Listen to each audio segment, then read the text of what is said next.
ಡಿ.ಕೆ. ಶಿವಕುಮಾರ್ ಅವರು ಇವತ್ತು ನೂತನ ಮುಖ್ಯಮಂತ್ರಿಯಾಗಿ ಪ್ರಮಾಣ ವಚನ ಸ್ವೀಕಾರ ಮಾಡ್ತಾ ಇದ್ದಾರೆ. ಖಂಡಿತವಾಗ್ಲೂ ಕೂಡ ಒಳ್ಳೆ ಬೆಳವಣಿಗೆ. ನಾವು ಕೂಡ ಅವರಿಗೆ ಆಲ್ ದಿ ಬೆಸ್ಟ್ ಹೇಳ್ತೀವಿ. ಮತ್ತಷ್ಟು ಒಳ್ಳೊಳ್ಳೆ ಕೆಲಸಗಳನ್ನು ಮಾಡಿ ಜನಪರ ಯೋಜನೆಗಳನ್ನು ಜಾರಿಗೆ ತಗೊಂಬನ್ನಿ, ಜನ ಕೂಡ ನಿಮ್ಮ ಯೋಜನೆಗಳ ಬಗ್ಗೆ ಮಾತನಾಡುವಂತಾಗಲಿ ಅಂತ ಹೇಳಿ. ಅದರಂತೆ ಯಡಿಯೂರಪ್ಪ ಅವರ ಮನೆಗೂ ಕೂಡ ಭೇಟಿ ಕೊಟ್ಟು ಅವರನ್ನು ಕೂಡ ಪ್ರಮಾಣ ವಚನ ಸ್ವೀಕಾರ ಕಾರ್ಯಕ್ರಮಕ್ಕೆ ಪ್ರೀತಿಯಿಂದ ಆಹ್ವಾನಿಸಿದ್ದಾರೆ. ಯಡಿಯೂರಪ್ಪ ಅವರ ಆಶೀರ್ವಾದವನ್ನು ಕೂಡ ಪಡ್ಕೊಂಡ್ರು.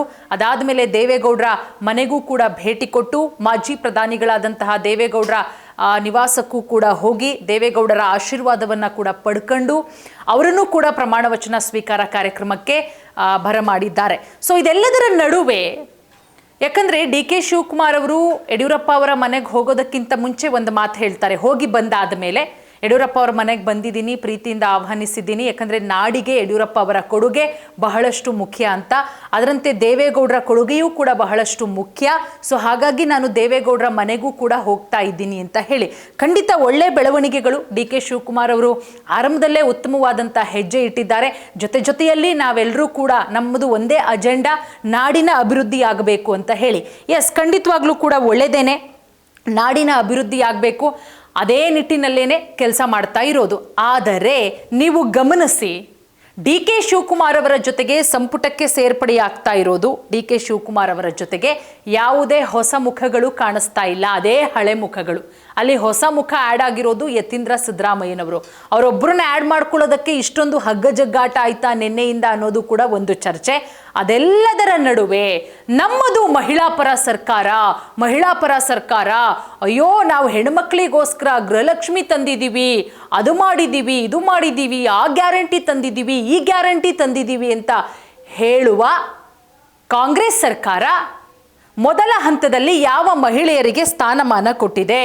ಬರೀ ಮಹಿಳೆಯರಿಗೆ ಬಿಟ್ಟಿ ಟಿಕೆಟು, ಶಕ್ತಿ ಯೋಜನೆ ತಂದಿದ್ದೀವಿ ನಾವು ಮಹಿಳೆಯರಿಗೆ ಅಂತಾರೆ, ಗೃಹಲಕ್ಷ್ಮಿ ತಂದಿದ್ದೀವಿ ಅಂತಾರೆ. ಅಂದರೆ ಬರೀ ಕಾಂಗ್ರೆಸ್ ಸರ್ಕಾರದ ಬಿಟ್ಟಿ ಟಿಕೆಟ್ಗಳನ್ನು ಪಡ್ಕೊಳ್ಳೋಕ್ಕಷ್ಟೇನೇನಾ ರಾಜ್ಯದ ಹೆಣ್ಮಕ್ಳಿರೋದು? ಸಂಪುಟದಲ್ಲಿ ಏನಾದರೂ ಸ್ಥಾನಮಾನ ಕೊಟ್ಟಿದ್ದೀರಾ?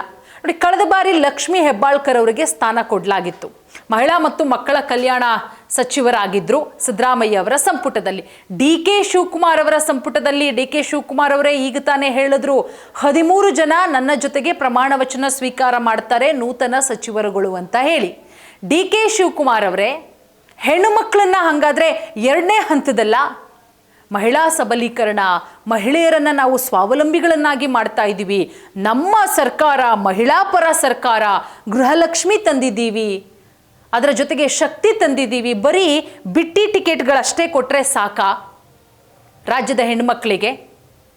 ನೋಡಿ, ಹೆಣ್ಣುಮಕ್ಕಳು ಕೂಡ ಸಾಕಷ್ಟು ವಿರೋಧ ವ್ಯಕ್ತಪಡಿಸ್ತಿದ್ದಾರೆ. ಯಾಕೆ ನಮ್ಮನ್ನು ಎರಡನೇ ಲಿಸ್ಟ್ಗೆ ಹಾಕಿದ್ದಾರೆ?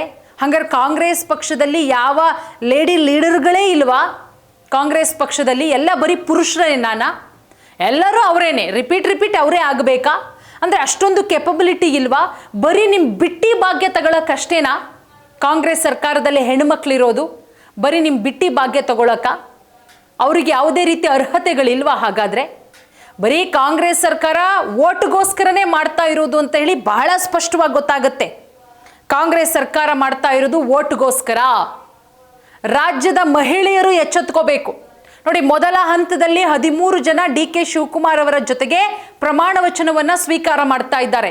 ಮೊದಲ ಹಂತದಲ್ಲಿ ಒಬ್ಬ ಮಹಿಳೆಯ ಹೆಸರಿಲ್ಲ. ಎಷ್ಟು ಜನ ಇದ್ದಾರೆ ಶಾಸಕಿಯರು? ಆದರೂ ಕೂಡ ಲಕ್ಷ್ಮೀ ಹೆಬ್ಬಾಳ್ಕರ್ ಅವರು ಇದ್ರು ಕಳೆದ ಬಾರಿ, ಈಗ ಅವರಿಲ್ಲ, ಅವ್ರ ಹೆಸರು ಇಲ್ಲ. ರೂಪಾ ಅವರನ್ನು ಕೂಡ ಈಗ ಆಲ್ರೆಡಿ ಮಿನಿಸ್ಟ್ರು ಮಾಡಲಾಗುತ್ತೆ. ಮುನಿಯಪ್ಪ, KH ಮುನಿಯಪ್ಪ ಅವರ ಪುತ್ರಿ, ಸೊ ಅದು ಇಲ್ಲ. ಅವರು ಎಲ್ಲೂ ಕೂಡ ಮಹಿಳಾ ಮಣಿಯರ ಹೆಸರುಗಳು ಕೇಳಿಬರ್ತಾ ಇಲ್ಲ.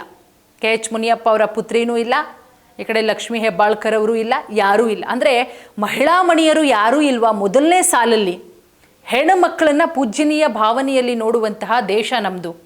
ಹೆಣ್ಣಿಗೆ ಎಷ್ಟು ಮಟ್ಟಿಗೆ ಸ್ಥಾನಮಾನ, ಅಂತಹ ಹೆಣ್ಣನ್ನು ಪೂಜ್ಯನೀಯ ಭಾವನೆಯಿಂದ ನೋಡ್ತೀವಿ, ಹೆಣ್ಣಿಗೆ ಅಷ್ಟರ ಮಟ್ಟದಲ್ಲಿ ಸ್ಥಾನಮಾನವನ್ನು ಕೊಟ್ಟಿದ್ದೀವಿ.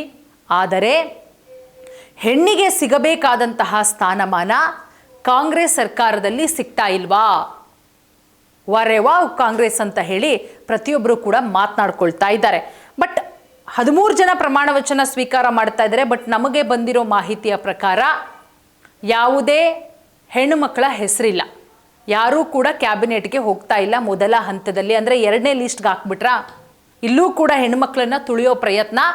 ಮೇಲ್ನೋಟಕ್ಕಷ್ಟೇ ನಾವು ಶಕ್ತಿ ಕೊಟ್ಟಿದ್ದೀವಿ, ಫ್ರೀ ಟಿಕೆಟು, ಹೆಂಗೋ ಫ್ರೀ ಟಿಕೆಟ್ ಅಪ್ಪ, ಓಟ್ ಹಾಕೇ ಹಾಕ್ತಾರೆ, ಹಾಕಲಿಲ್ಲ ಅಂದರೆ ಇನ್ನೇನು, ಕೊಟ್ಟಿಲ್ವಾ ಫ್ರೀ ಅನ್ನೋ ರೀತಿಯಲ್ಲಿ ಮಾತನಾಡೋದಾ? ಅವ್ರಿಗೆ ಬೇಕಾದಂತಹ ಸ್ಥಾನಮಾನ ಕೊಡೋದಲ್ವಾ? ಅಯ್ಯೋ ಶಕ್ತಿ ಕೊಟ್ಟಿದ್ದೀವಿ, ಗೃಹಲಕ್ಷ್ಮಿ 2,000 ರೂಪಾಯಿ ಬರುತ್ತೆ, ಅವ್ರು ಓಟ್ ಹಾಕಲೇಬೇಕು, ಈ ರೀತಿನ? ಯಾಕೆ ಈ ರೀತಿ ಮಾಡ್ತು ಕಾಂಗ್ರೆಸ್ ಹೈಕಮಾಂಡು? ಇದ್ರ ಬಗ್ಗೆ ಆತ್ಮಾವಲೋಕನ ಆಗಲೇಬೇಕಾಗತ್ತೆ. ಸೊ ಕಾಂಗ್ರೆಸ್ ಸರ್ಕಾರದಲ್ಲಿರುವಂತಹ ಹೆಣ್ಣುಮಕ್ಕಳು ಪಕ್ಷದಲ್ಲಿ ಸಕ್ರಿಯ ಕಾರ್ಯಕರ್ತೆಯರಾಗಿ ದುಡಿದಿದ್ದಾರೆ.